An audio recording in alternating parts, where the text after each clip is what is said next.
Hi guys, welcome back. Thank you so much for being here. It's so greatly appreciated. Truly, truly is. Before we get started, let me give you my usual disclaimer that this video is for educational purposes only. Please do not take what I say as fact. Please always do your own research and come to your own conclusions. Next, if you have not liked, subscribed, or commented yet, please consider doing so. It really helps me out and I really, really appreciate it. Lastly, before we start, I need to give you a major trigger warning here. This story is, and I know I've said that before, but take that and times it by 100,000. This is an awful story. The details are extremely heavy. Basically, if you can think it, it happened. So if you don't think you could handle something like that, by all means, please click off and go watch something else. Come back for another one. I try to upload as much as possible. But if you think that you can handle it, then we're going to get started, okay? So we're going to talk Sylvia and Jenny Likens. Before we start with them, let's go to the very beginning where we start with this bitch, Gertrude Benicheski. Okay. She's the most disgusting, awful, evil person I've ever heard about in my entire life. Think Miss Hannigan times 100 million. Okay? That's what she is. Gertrude Baniszewski was born in September of 1929. She was the third of 6 siblings. Her mother was a Polish immigrant and her father was Dutch. It's important to understand her background to maybe get a sense of where this all came from, because normal people with happy backgrounds don't really do stuff like this. So that's why I want to start there. That's why I feel like it's important that you get somewhat of a sense of her background, because like I said, it's that bad of a story. All right, so Gertrude was an extreme daddy's girl, and this bothered her mother greatly. She tried to put a wedge between Gertrude and her father, but it failed miserably because they were just so close. It was at this point that the feelings for her daughter turned to hatred. Along with this, her 5 siblings followed their mother's lead. Gert soon became the outcast in the family, and when her father wasn't at home, her mother yelled at her, barked orders at her, and put her down. One night, after her father got home, she was in the kitchen with her father. They were reading. And the two were sitting down. They were happy. They were laughing. Her father was so proud of her because she was doing such great reading. And then, seemingly out of nowhere, her father's eyes start bulging out of his head, and he falls onto the floor and he starts shaking. So Gertrude's screaming. Her mother comes running into the kitchen, screaming at her, "What did you do? What did you do to him?" She forces all the children out of the kitchen, and she later emerges and goes into the other room, and she tells the kids, "Daddy went to heaven." Okay. So if it was bad when Daddy was alive, it was a million times worse after Daddy passes. Her mother's hatred for her daughter intensifies. And let me say this. I have so much compassion for Gertrude the child. I do. I have a lot of compassion for Gertrude the child. Gertrude the adult is a piece of garbage, and I hope she rots in hell for all of eternity. But Gertrude the child, I have compassion for, because I have compassion for any child, because their children are innocent, period. They're just innocent. Gertrude's mother blamed her for her father's death. And because of this, and I guess because of witnessing it also, Gertrude began to have night terrors. And her mother responded to this by beating Gertrude for waking up her 5 other siblings because of the night terrors. She was completely ignored by her mother. She was completely ostracized by her siblings. And whenever something broke in the home, it was always Gertrude that was the last person to use it. If there was no money for food, it was because Gertrude ate more than she was supposed to eat. When she got into her early teens, she began looking for attention from boys, mainly because it's the only attention that she would get from anybody.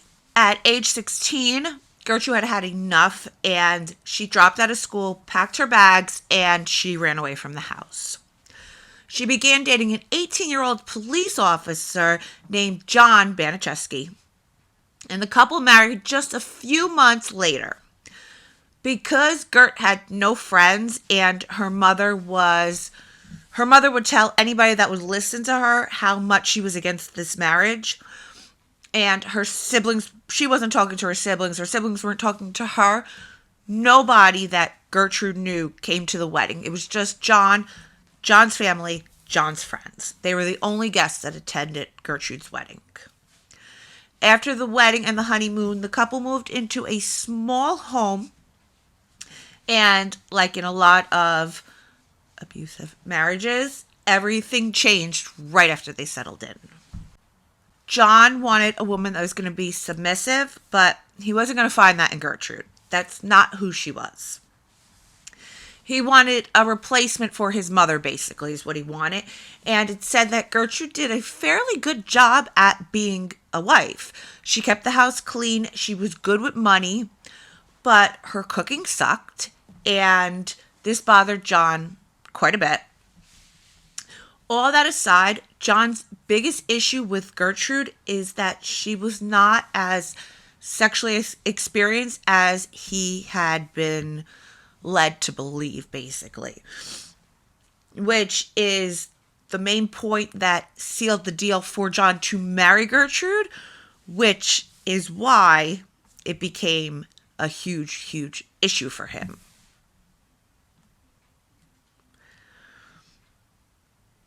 That shouldn't be a reason to marry somebody, I'm sorry. After the wedding, and John realized that Gertrude wasn't as sexually experienced as he believed, it infuriated him, and their sexual experiences began to turn violent. These violent encounters would also bore 4 children for the couple. The children changed Gert, but they changed her for the better, actually. She kept the house spotless because she feared the risks of infection for an unborn child. She began speaking to mothers at her clinic, and they began talking to her about the importance of nutrition. So her cooking improved significantly. And this pleased John quite a bit, actually, in the beginning. But after the baby was born, and Gertrude went from doting, attentive wife to putting all that attention on the baby, he became infuriated. And at some point in their marriage, but never during her pregnancies, John began to put his abuse into overdrive. His reasonings for why he was doing this would be stupid shit. Like, she was annoying him, or she didn't leave the situation, so it must be the situation that she wants. Or he didn't like the way that she looked at him, and that's why he hit her. On top of this, John was very liked in the community. And because he was an officer of the law, he knew how far he can take his beatings before it would trigger an investigation. And just because Gertrude never went to the hospital, that does not mean that she never should have gone to the hospital. She would often suffer injuries that would leave her disoriented and dizzy, sometimes for more than a day, and sometimes it would leave her so bruised that she wouldn't even be able to go to the store for food. One day, Gert would be pushed to her breaking point when she annoyed John so much that he slapped her, and he stood there with his fist clenched and his eyes bulging. The next week, Gert filed for divorce and got full custody of the kids, and John contested nothing. Just a few months later, Gertrude would marry a man named Edward Guthrie. But this was once again not a fairy tale romance that she had envisioned. In fact, it is said that this is a worse experience than John was. Edward was unemployed when he met Gertrude, and it's widely speculated that the only reason he married her was for John's child support checks. While the first husband, John, would hang out at the bar occasionally, second husband, Edward, would spend checks on alcohol literally as fast as they came in. He was at the bar all the time. There was even an instance where Edward hit one of Gertrude's children when he was in a drunken rage, and he later woke up in a gutter with a huge lump on his head. And from then on, he kept his hands to himself. Just as soon as Edward had an income coming in, though, and he was back on his feet, he filed for divorce from Gertrude without ever even having a conversation with her about it. So that sucks. In court, Edward told the judge that the reason for the divorce was that the children annoyed him. Shocked by these statements, Gertrude just stood there frozen and quiet, and the judge granted the divorce. But in truth, I don't think it would matter if she said anything anyway, because they're not his kids. So for him to say, I want a divorce, her kids annoy me, I can't take them, they're not his kids. So does it matter? I don't know. After the demise of her second marriage, Gertrude lived as a single mother, and she realized that as long as she stayed frugal, she would be okay to raise her children on her own. Then one day, completely by accident, Gertrude ran into John while she was in town and he was on patrol. They began chatting, and she invited him to dinner that night. So it is said that when John showed up to dinner, the kids were so happy. They were jumping up and down like, Daddy, Daddy, Daddy's home, Daddy's home. And Gertrude actually got flashbacks of when her dad would come home from work. So it was at that point that I think she thought, I have to get him back. I have to keep him. So the children went to bed, and then she showed John some of the new moves that she learned in the bedroom while they were apart. And the very next morning, when the children woke up, Daddy was there, and very shortly after, they were having their second very intimate wedding. Gertrude would suffer a miscarriage very far into her pregnancy, and this would send her spiraling into depression. She had had miscarriages in the past, but this was very far into her pregnancy. So it's different. After this miscarriage, the home became a pigsty.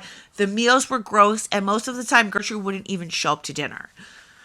John fell back into his old ways, and he began to beat Gertrude again and often.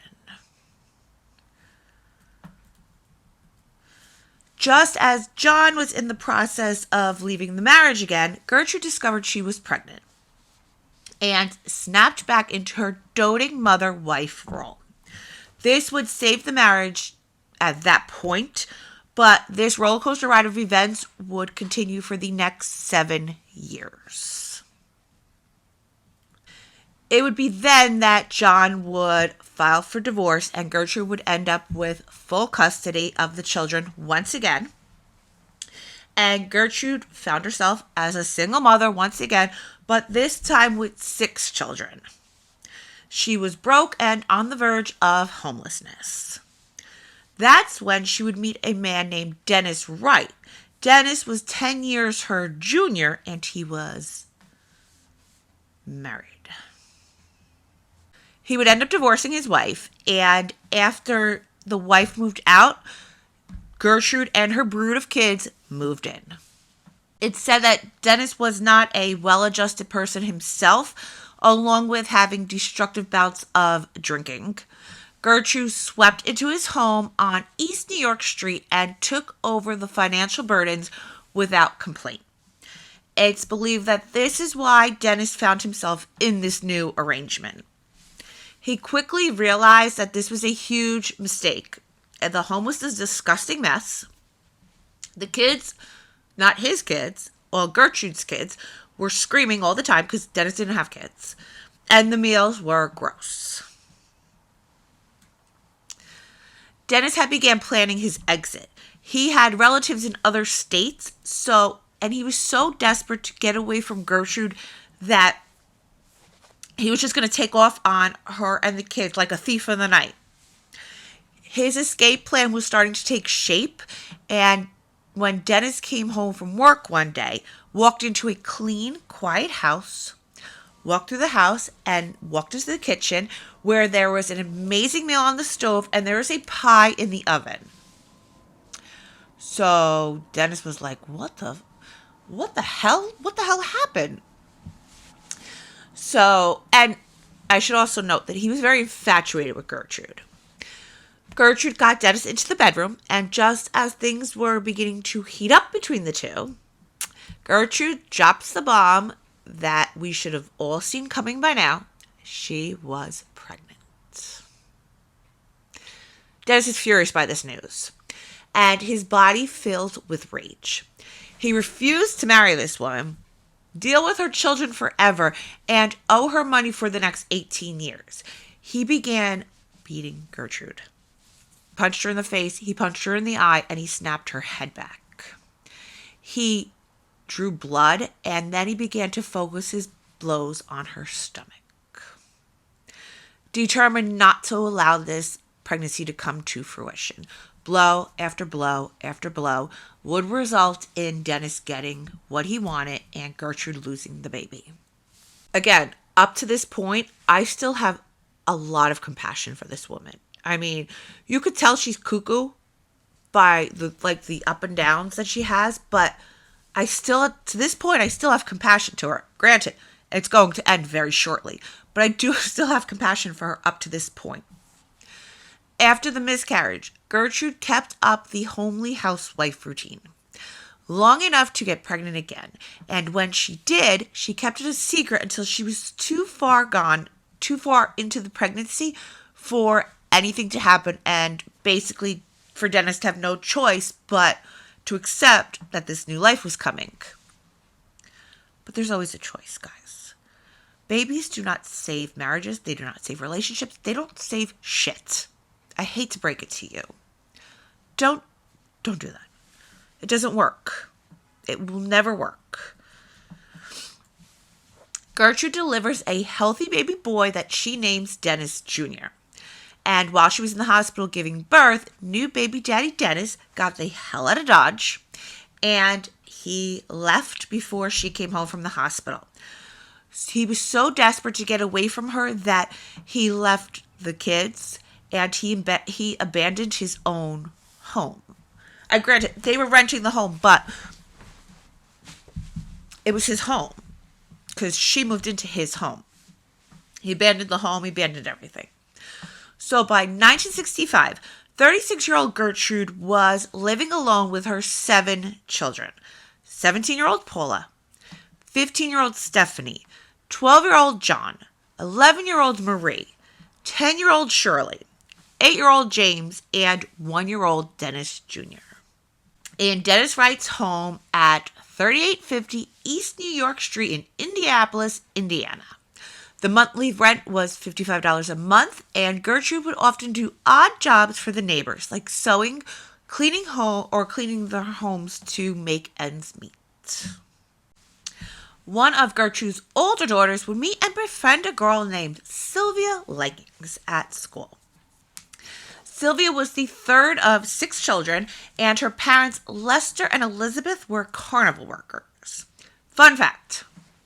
Sylvia was born in between 2 sets of fraternal twins, Daniel and Diana, who were 2 years older than her, and Benny and Jenny, who were a year younger than her.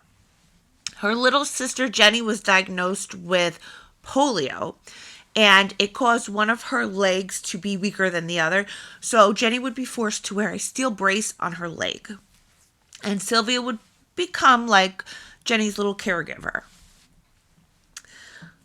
Lester and Elizabeth would sell candy, beer, and soda at the traveling carnival, and they often faced financial hardships, and their marriage suffered greatly as a result of this.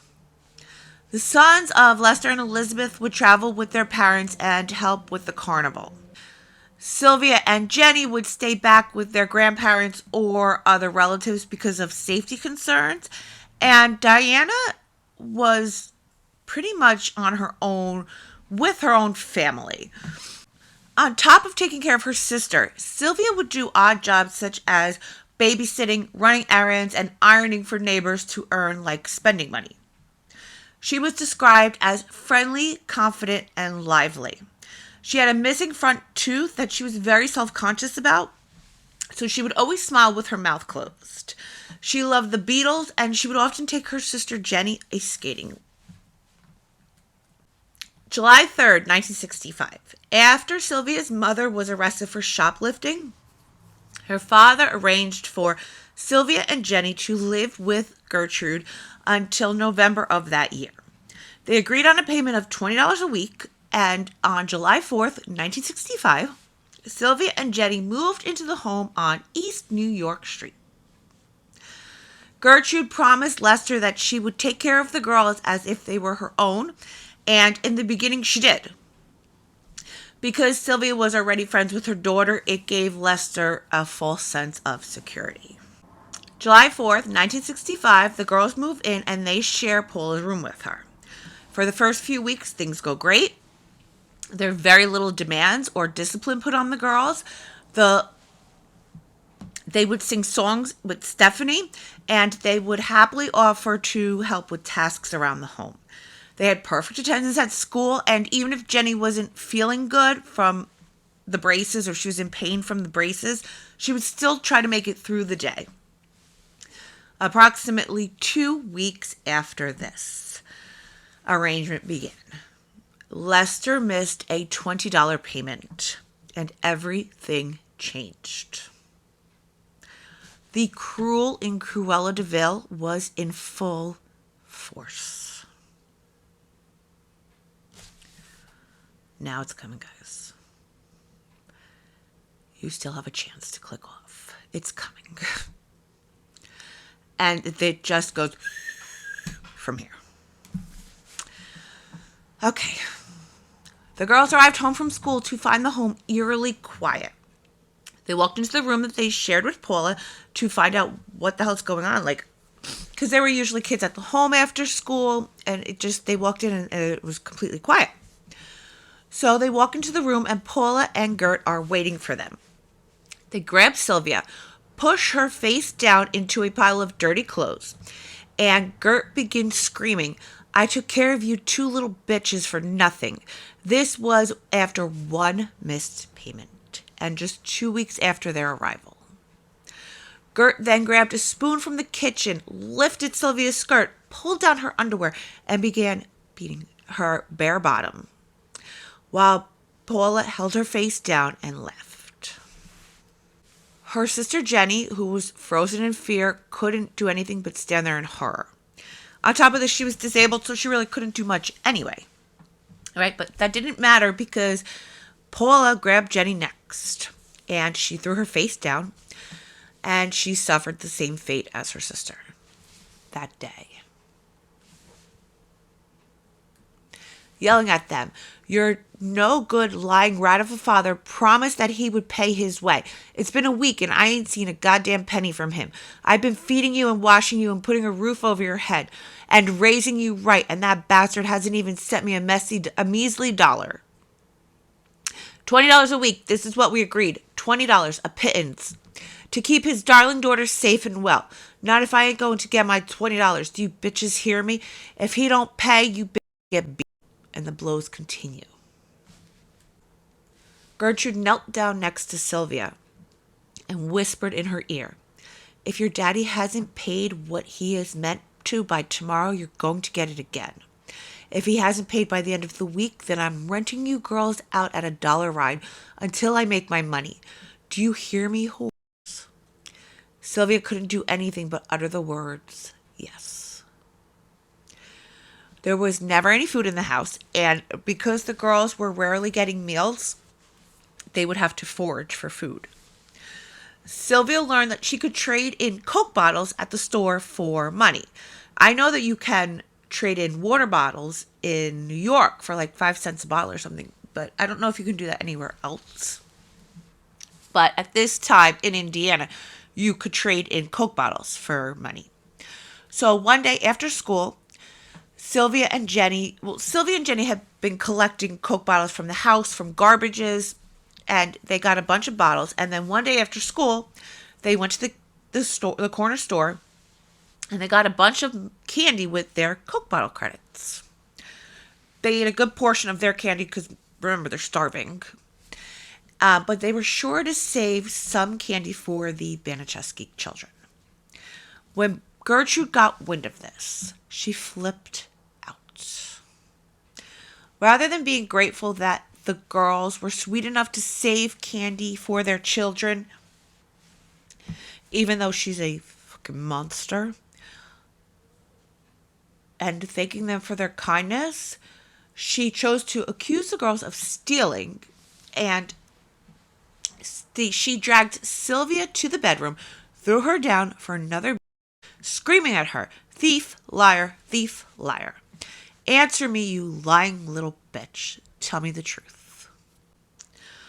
Paula then grabbed Jenny by her ponytail, and in an effort to make the beating stop, Jenny blurted out that they stole the candy and begged them to stop.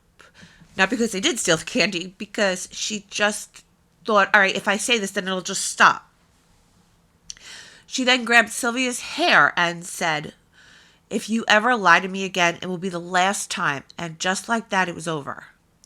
Gertrude stormed out of the room, and all Sylvia could do was mutter the words to her sister, "I just wanted to do something nice." Awful. This is just the top of the very up iceberg that is Gertrude Banicheski. One night, the church that the Banicheski children attended had a raffle. None of the kids were excited to go except for Sylvia and Jenny. While there, the pastor saw that Sylvia and Jenny looked incredibly thin. Because he was always looking out for the well-being of his parishioners, he slipped Sylvia a bunch of food and a slice of cake. It had been 3 days since the children had eaten, by the way. Since Sylvia and Jenny had eaten, it had been 3 days. They were lightheaded, dizzy, and starving. So they understandably ate all the food that they could get their hands on. After they arrived home that night, Sylvia went to put Jenny to bed, and the Banicheski kids filled Gertrude in on all the food that the girls ate at the raffle that evening. Gertrude became so enraged that she started yelling at Sylvia, "Do you think nobody was going to notice you're stuffing your face like a pig? Do you think that my beautiful children don't have eyes? I think your beautiful children are assholes, is what I think. Not all of them.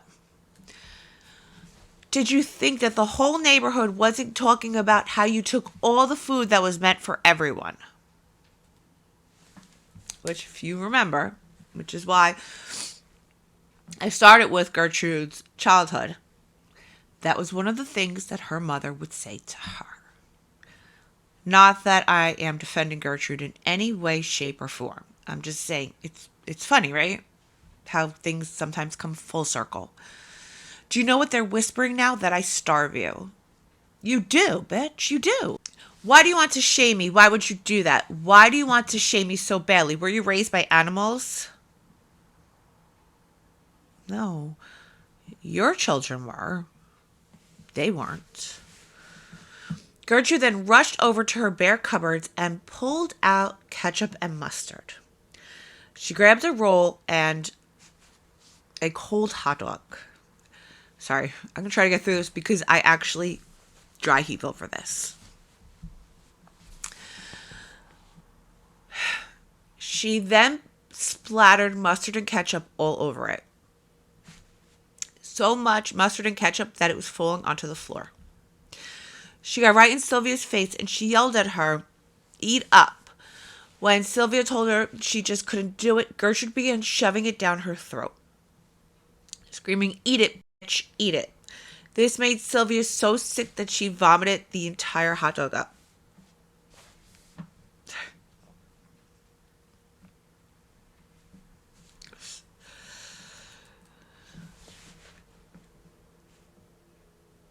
She then made Sylvia lick the vomit up from the dirty floor. Yes, I'll say that again for the people in the back. If I can. She then made Sylvia lick the vomit off the dirty, filthy, disgusting floor, yelling at her, "Go on, piggy, gobble it all up. You were so pretty. You were such a pretty girl, but you had to ruin it all. Now nobody wants you. You're going to be alone forever."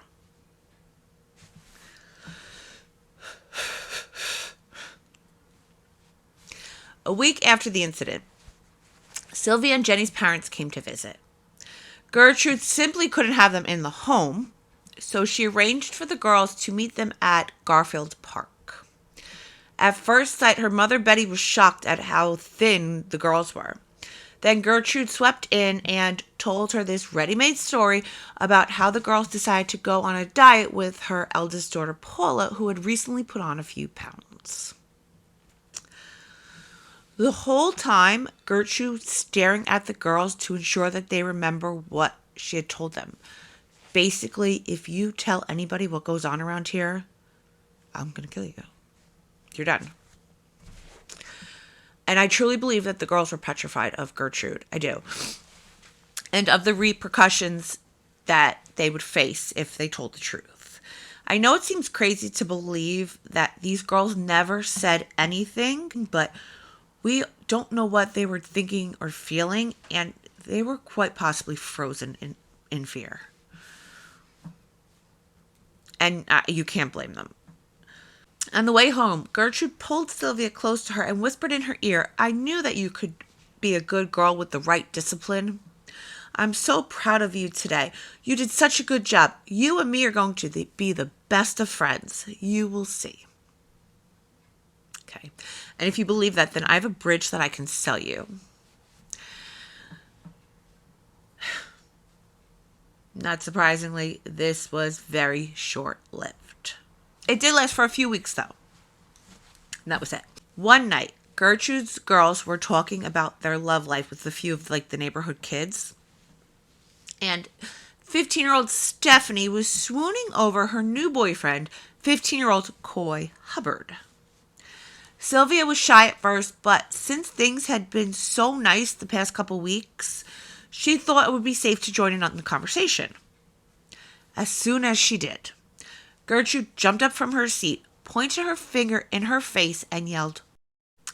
She then slapped Sylvia across the face and yelled, "There's nothing in this world more detestable than a whore. That's what the Bible says. You're lower than the lowest worm." This is coming. 3 divorces. 3 divorces! 3 divorces! And a guy that ran out on you. Fornicating and spreading your slime all over my beautiful house. You spoiled everything. Your life is ruined. Everyone knows you're a whore now. A filthy, filthy prostitute. How many men have you laid down with, whore? How many? I can't even believe this. Gert then pushed Sylvia so hard and so suddenly that her chair tipped backwards. And on the way down, she smacked her head against the wall. As Sylvia was trying to get herself up off the floor, Gertrude walked over to her and stomped on her lady parts as hard as she could and yelled, "Whore. We all heard what you said, and it won't be long until the whole world knows too." The neighborhood kids watched and laughed, which is another thing. These neighborhood kids watched so much of this go down, and nobody ever said a thing. Then that's when Gertrude hammered her heel into Sylvia's crotch and yelled, "You should have kept your legs together before it was too late, you filthy."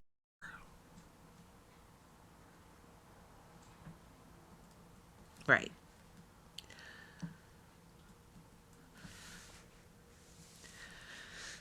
As Sylvia tried once more to pull herself up from the ground and back into her seat, Gertrude came and she pulled the seat away from Sylvia.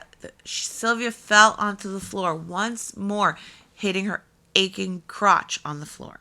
Gertrude screamed, "Horses are unfit for chairs."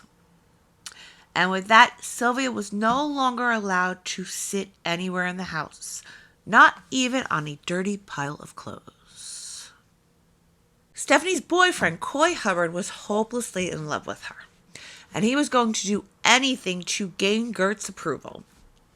He went over to the home and he began to spin a web of lies that Sylvia and her sister were spreading rumors about Stephanie. When Sylvia arrived home from school, Coy rushed her in front of Gert and yelled, "Why did you call my girl a whore?" All while Gert sat back in delight. "You told people Stephanie was screwing people for money." Stephanie joined in, getting in her face. "What did you say about me?" Gert would eventually chime in. "Are you just going to let her off with a warning? What kind of man are you?" Okay.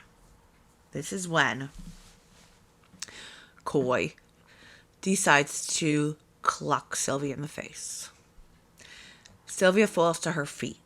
First of all, you're not a man if you do some shit like that. Let's get that straight right off the bat. You are not a man if you do some shit like that.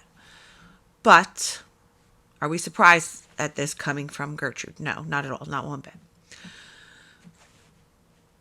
As she got back up, she even swayed for a minute as she was trying to get back up before she was lying on her back again. He grabbed Sylvia by the hair and he began to drag her through the house, bringing her to the basement stairs and dragging her down them, all while slinging her into the wall.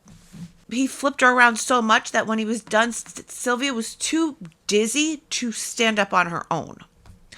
Gertrude looked at Coy and told him, "If you ever practice your judo, come back here and try it on her some more. She deserves it. She deserves worse, telling them lies about my baby girl."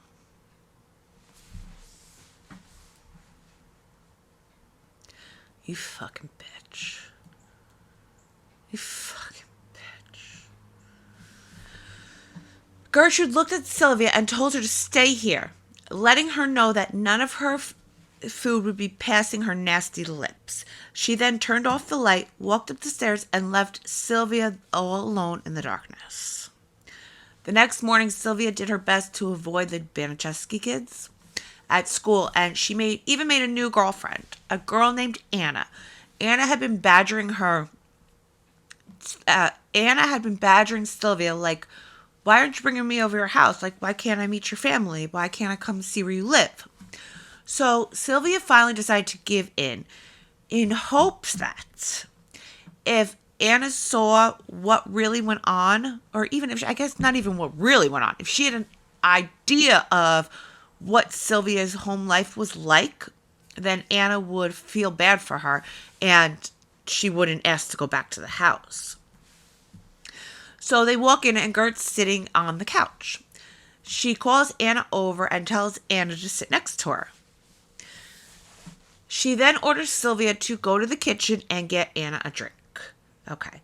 So from as long as it took her to go from the kitchen back to the living room, Anna stands up. She yells in Sylvia's face, "How could you say those things about my mother?" She storms out, and the only friend that Sylvia had is gone. Just like that. After a church event one night, Gertrude asks some of the teens at the church to come back to her house. When Sylvia walks in, a girl named Judy gets right in her face and begins screaming at her. "Why did you call my mother a whore?" So Sylvia's basically like, "Oh, here we go again. I didn't do that. I didn't say that. I don't know who your mother is. Why would I say something like that? Blah, blah, blah." Then she slaps Sylvia across the face. Sylvia tries to defend herself, but it's no use. Judy hits her again. Then she kicks her. When she realizes that Sylvia's not going to fight back, she storms out of the house. Gertrude then stands up from her chair and she orders Jenny, Sylvia's sister, to hit Sylvia next. With tears in her eyes, Jenny's like, no, I'm not hitting my sister. No, she refuses to hit her sister. Gert actually gets up, gets in her face, and starts screaming at her, hit the whore. I'll not have a lying whore walking around my house. That's when Coy Hubbard, the boyfriend, offers to do it. But Gert screams, Jenny needs to do it. She needs to prove that she's not on the whore side. Then she slaps Jenny and she threatens, Gert slaps Jenny and she threatens to starve Jenny for a week if she didn't do it to her. Jenny refuses to hit her sister. Then Gertrude threatens to send her down the basement with Coy so he could practice his jujitsu on her. Even with Sylvia begging her sister to just do it, because Sylvia would always rather just take the pain if it meant that it would spare her sister. Gert then kicks Jenny and her legs almost give out. Sylvia begged her to just do it, and then she finally did. She closed fist punched her sister until her knuckles were bleeding. After Gert felt satisfied, she dragged Sylvia off to her bedroom and went about her business. As the colder weather hit, the school required all students to buy a winter tracksuit. This wasn't an option. This was a requirement. Sylvia had no choice but to swallow her pride and ask Gert to buy her a tracksuit. Not surprisingly, Gert refuses.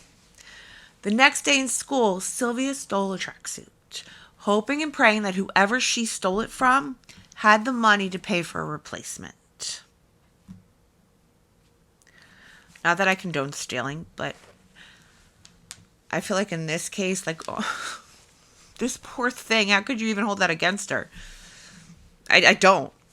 What was she supposed to do?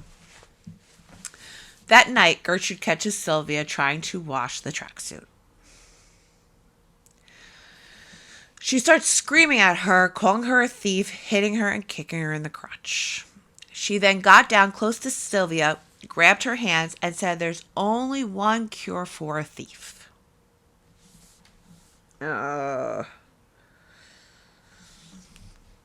Okay. Then takes her cigarette and she burns the tips of every one of Sylvia's fingers. After the tracksuit incident, Gert began beating Sylvia's bare butt in the front room for all the neighborhood boys to see. From there, she began inviting the neighborhood boys to come over and put their cigarettes out on Sylvia because, yes, these 12-year-olds were smoking. So she invited them to come over and put their cigarettes out on Sylvia to teach her that stealing was wrong. Funny how stealing is wrong, but the abuse of an innocent child isn't. Gertrude, you fucking evil bitch. You fucking bitch. Fuck you. Sorry.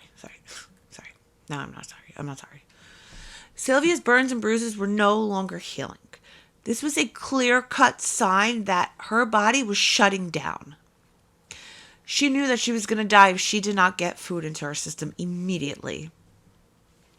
She gathered all the Coke bottles that she could from home and the trash. She snuck out of the home and she went to buy a meal.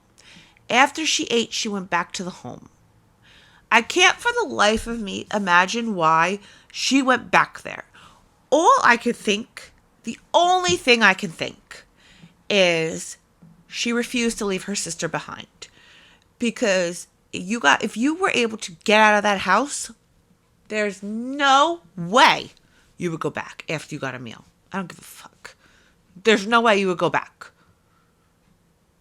You would be safer living on the streets. You would be safer living on the streets. You'd have a better chance of survival living on the streets than going back. That's the only reason I could think she went back there, is because she was like, I am not leaving Jenny to fucking deal with this without me. Screw that. When she got back to the house, Gertrude was waiting for her. Sylvia was, and then she was forced to strip naked in front of all the neighborhood boys. Then she forced her to dance for the neighborhood boys. Then she handed Sylvia a Coke bottle. So Sylvia thinks, because Gertrude is the dirty whore and Sylvia is not. So Sylvia's mind goes to, oh, she knows what I was doing. Like she figured out where I was and what I was doing. And this is her way of telling me, okay, I never mind. I know what you were doing. Like, it's going to be over now.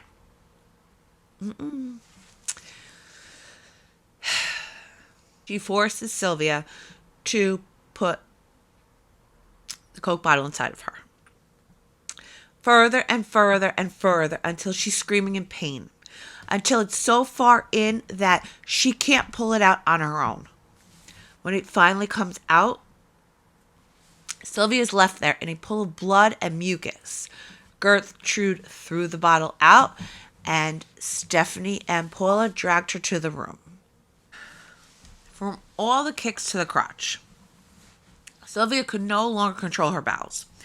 The morning after the Coke bottle incident, Gertrude found Sylvia in a pool of blood and urine. She screamed at her, "You're like a dog. You're worse than a dog. At least a dog can be trained." She dragged her down the basement, telling her she's not fit for chairs, not fit for clothes, and now she's not fit for beds. She left Sylvia on the cold basement floor completely naked. Later that night, she came down to check on Sylvia and noticed that she had urinated on herself again. She summoned Coy Hubbard, her son John, and another neighborhood boy named Richard Hobbs to come help her. The boys carried Sylvia up to the bathroom, where Gertrude and Paula were waiting for her, with boiling hot water from the stove inside the bathtub. Like steam coming up from the bathtub, boiling hot water right off the stove.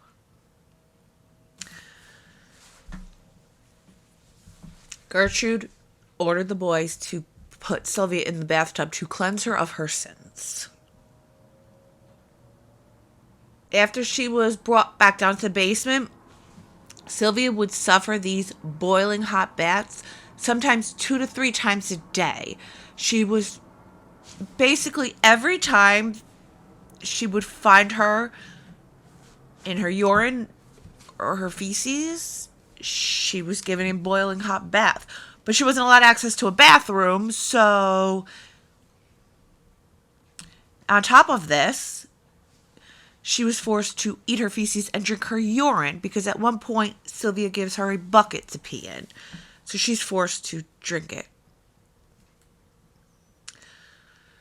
Okay.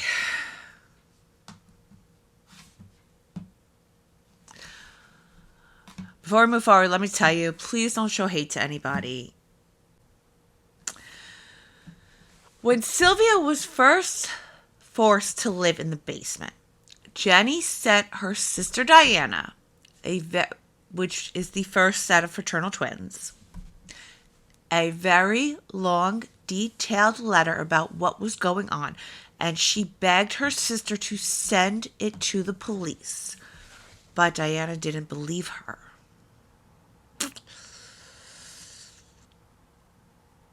I don't know why. I can't even, for the life of me, know why. But Diana didn't believe her.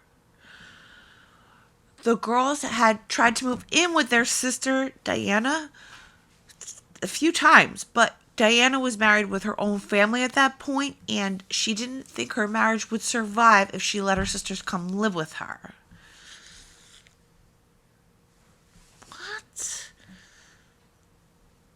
What? Okay, so here's the thing. If my little sister, my big sister, my whatever sister, brother was in a situation like this, even if I didn't truly believe it, but we're still even in somewhat of a situation like this. And I thought my marriage won't survive if I let my sisters come live with me. Mind you, these are good girls. Then my marriage won't survive. Then who wants, then you know what? Then the marriage is not worth surviving. You know what I'm saying? Like, if your marriage is not going to survive because your sisters need you right now, then it's not a marriage worth saving. Period. It's just not. Maybe her parents' crazy relationship played a role. I guess only Diana knows for sure, but she ignored all of Jenny's detailed accounts of the abuse they were facing. Diana did pass by the home once or twice, but Gertrude refused to let her inside or to speak to her little sisters. Diana waited down the block for any sight of her sisters, and she saw Jenny bringing out the garbage. She ran up to her, but Jenny told her to go away, that she wasn't allowed to talk to her. So Diana called social services. A few days later, when social services arrived, Gertrude had a story all ready for her. Of course she did. Jenny was there. She was all cleaned up and pretty. She told the social worker that Sylvia had ran away with a group of boys. Satisfied at what she had seen, the social worker went on her way and closed the case. Basically saying, we saw Jenny. Jenny's fine. She looks great. She looks perfect. She's clean. She's well dressed. She's fine. Gertrude can't help if Sylvia ran away with a bunch of boys. There's nothing more to do here. And they closed the case.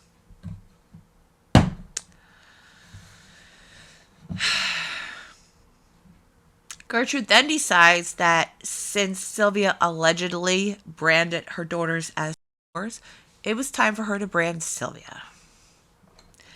She invited Coy Hubbard and Ricky Hughes back over. They held her down and branded her stomach with the words, "I'm a prostitute and proud of it."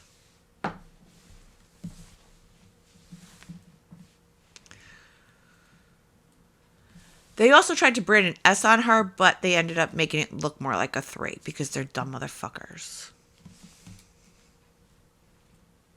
Okay. By late October of 1965, Sylvia knew things were coming to an end. She even told her sister she was going to die. Gertrude was getting pretty tired of Sylvia as well and planned to drop her off at a local garbage dump and let her just starve to death.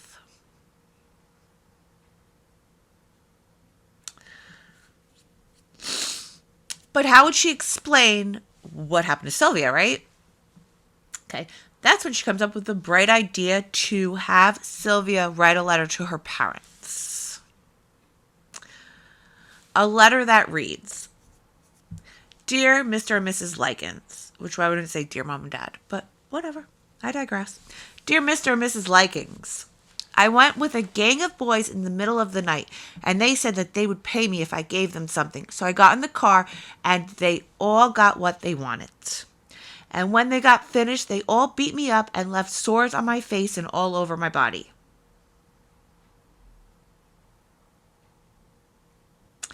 And they also put on my stomach.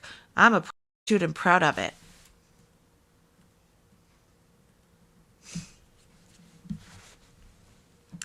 I've done just about everything that I could to make Gertie mad and cause Gertie more money than she's got.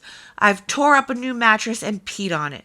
I have also caused Gertie doctor bills that she really can't pay and made Gertie a nervous wreck and all her kids." She then pulled the letter away from Sylvia and told her not to sign it, that you wouldn't sign a letter to your parents. We also wouldn't write Dear Mr. and Mrs. Likens either in a letter to your parents. So there's that. On top of this, Sylvia heard Gertrude telling her kids the plans to drop her off in the garbage dump and let her starve to death. So Sylvia mustered up the strength to run away. She didn't get very far. I don't think she even got off the property until Gert caught her and beat her. She then grabbed a curtain rod and smashed it against her teeth, and she spit on her. The next day, Gert and Coy went down to the basement to check on her. Gert grabbed a chair to hit her with, but missed her. She grabbed a paddle to smack her with, but ended up smacking herself in the face. I wish she would have smacked... Wish she would have knocked her teeth down her throat, is what I really wish. That's when Coy grabs a curtain rail and he begins Sylvia until they were sure she was unconscious. October 26, 1965. Gert sent Ricky and Stephanie down to the basement to fetch Sylvia for her last bath before they dumped her in the garbage dump.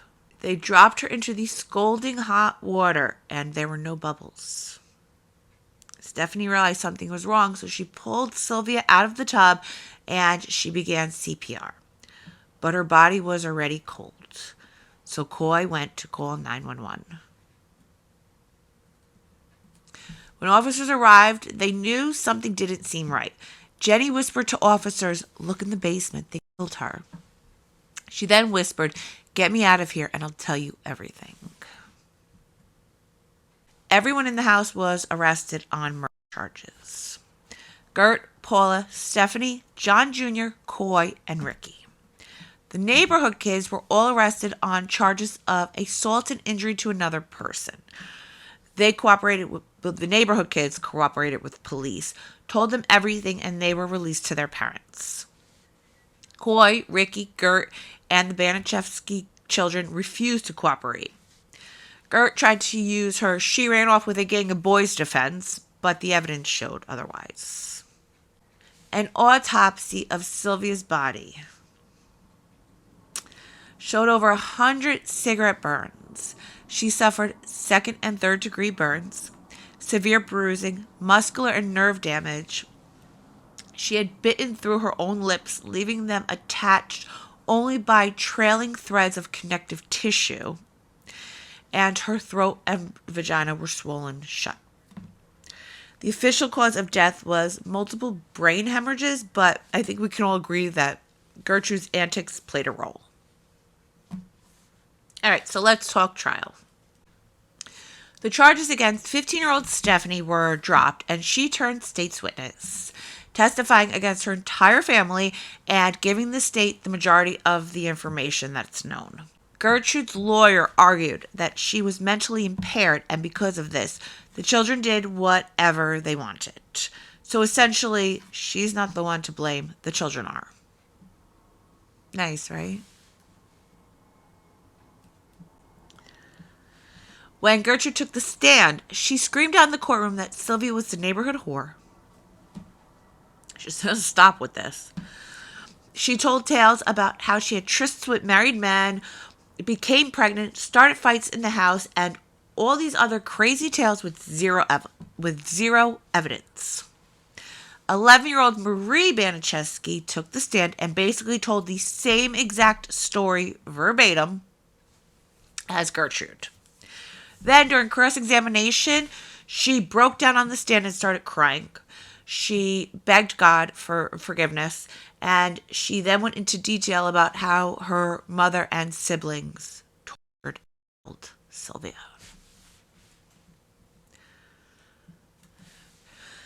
Okay.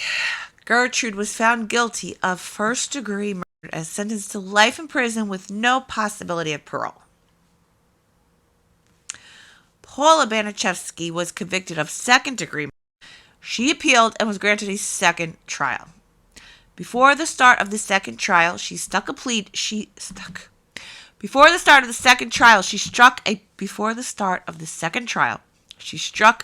deal and only ended up serving 3 years in prison for her role. It gets worse. From there, she changed her name to Paula Pace and moved to Iowa, where she got a teaching job. Well, a teacher's assistant job, until 2012, when her past finally caught up with her and the Board of Ed fired her. Information was totally anonymous. We don't know whether it would have been somebody with a vendetta or just a curiosity or safety for the students, but they want to make sure that everybody's legit in the school system. It was just weird, I guess. Why was it weird? Because we're in, like, basically the middle of nowhere. And everybody's like, well, I've always wanted something big to happen here, but we didn't really expect that to happen, I guess. I don't think that she should be working with children in a school. It's been moved in second to move into closed session. Apparently, the school board agrees. After meeting in a closed session Tuesday night, they voted to fire Pace. I recommend that the Board of Education terminate the employment of Paula Pace effective immediately for providing false information on her application. But why did she get that far to begin with? John Baniszewski, Coy Hubbard, and Ricky Hobbs were all found guilty of manslaughter, and they were sentenced to 18 months in a juvenile detention facility. John Baniszewski showed remorse after his release and ended up working with the church until he died in 2005 from diabetes. Coy Hubbard showed absolutely no remorse. This is not shocking whatsoever at all. He was basically the male version of Gertrude, so why is this shocking anybody? After his release from prison, he was charged with a double murder. After Ricky Hobbs' release, the guilt he felt for his role was almost too much for him to bear. He suffered a nervous breakdown. He lost tons of weight, and he died of advanced stage lung cancer when he was 21. Okay, this is where it gets. Gertrude was granted a retrial, just like her daughter Paula. Her first-degree murder conviction stuck, but her sentence was changed from life with no chance of parole to 18 to life. While behind bars, Gertrude became a model prisoner. She worked in the sewing room, and inmates called her Mom. Big fucking deal. So what? When it was time for her to be up for parole, the state was furious. They were able to gather 45,000 signatures begging the parole board not to release her. Gertrude had 2 parole hearings because the public were not giving notice about the first one, and that's against Indiana state law. It didn't matter much, though, because the decision was the same both times. If you turn Gertrude Baniszewski loose, you might as well put me in prison, because I would be in prison in my own home afraid to go anywhere by myself again. Baniszewski told the parole board she's a born-again Christian. She burst into tears when asked to talk about her crime. I can't do it, and I'm sorry. That's all I can say. And I ask him to forgive me. That's all I can tell you. Once again, the board voted 3-2 to let Baniszewski go. The bottom line, you cannot bring someone who is dead and gone back to life. And I wouldn't be a member of this board if I didn't believe people could change. Baniszewski will be released soon, as she already has a place to stay, a new job, and a new identity, so she can try to lead a normal life. The parole board voted 3-2 that she should be released, saying that she had done her time and that she was remorseful. Baniszewski was convicted of murder and sentenced to life in prison, but after less than 20 years in prison, she was granted parole and released. And to know that you're responsible for taking someone's life is real hard to live with. Baniszewski died 5 years later. Along with this, the board allowed her to change her name to her middle name, Nadine, and change her last name back to her maiden name, Van Fossen. So, on October 4th, 1985, Gertrude Baniszewski walked out of prison, Nadine Van Fossen, and moved to Iowa to be close to her daughter, Paula. People were outraged by this. Obviously, people were outraged by this. But karma came knocking, and she died 5 years later from lung cancer. Bye, bitch. I hope she suffered every day those 5 years. I know maybe that sounds terrible. No, this bitch deserves it all. She deserved it all. I hope she was in pain. I hope she suffered every fucking day of those 5 years. I truly do. Jenny Likens was adopted by the family of the prosecutor and later went on to have a family of her own. But she suffered greatly because of what happened to her. She had 3 nervous breakdowns. She was on a bunch of medications and she had to see a psychiatrist for paranoia. This lasted until her death in 2004 at the age of 54.